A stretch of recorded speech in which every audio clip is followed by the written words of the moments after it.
It's strange how silence feels different depending on where you are in life. When I was in a relationship, silence was peaceful.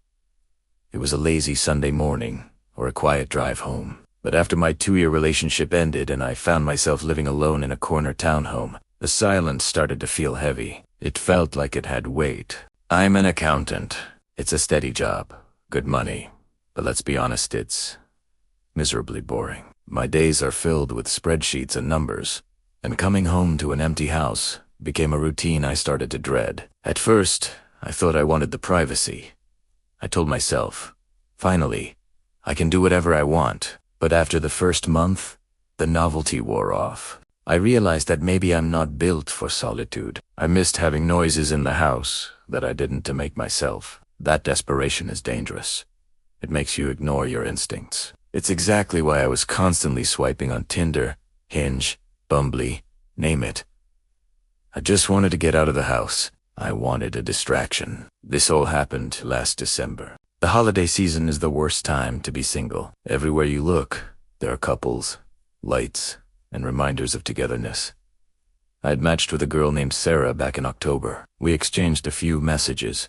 She added me on Snapchat, but it quickly fizzled out. She became one of those ghosts who just watched my stories but never replied. It happens all the time in modern dating, so I didn't think much of it.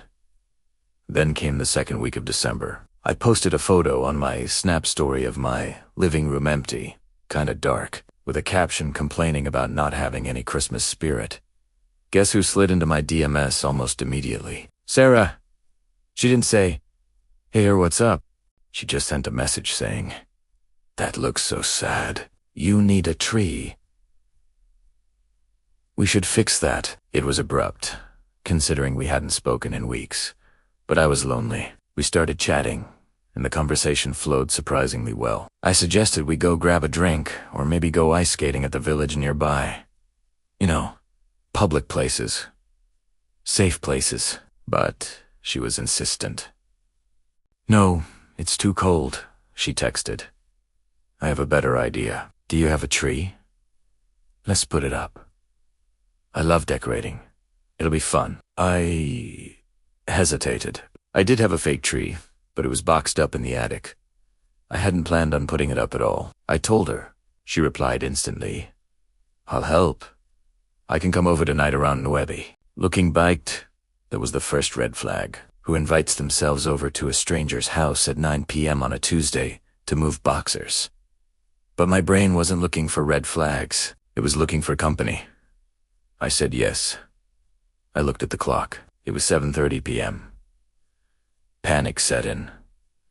My place was a mess. Since the breakup, I hadn't exactly been on top of the chores. I grabbed my keys, rushed to the liquor store to buy a decent bottle of Cabernet, and then sped back home. I spent the next hour frantically vacuuming, wiping down counters, and trying to make the place look presentable.